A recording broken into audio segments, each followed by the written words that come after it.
यो अब पेरिटर खाएर त यो तैँले आफै कुदाएको तैँले आफै मागेको हो कि जबरजस्ती मागेको हो किन भन् हाँ हो मैले कतिलाई नकुदा भनेको यसले कुदाउँछु केसर माला म भन्छु चप्पल नि यस्तो लगाइरहेछ हो लो अब उठा चाबी दिनु पर्यो नि पहिला चाबी पर्केसी ल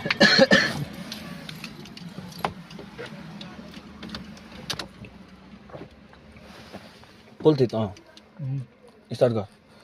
क्लच थिच मजाले एक नम्बर हाल एक नम्बर छ अन्त अब उता गाडी हेर पर्खि एकछिन गाडी हेर उता उता हेर छोड न ब्रेक छोड न यता काट आफ्नो जग्गाबाट लैजाऊ 2 नम्बर हाल क्लच थिच ब्रेक नगर एक्सिलेटर छोड क्लच थिच पुरा क्लच थिच 2 नम्बर हाल छोडिदे 3 नम्बर हाल अब अलिकति चाप्नु त पर्यो नि त पहिला रोड पनि देखाउनु न रोड पनि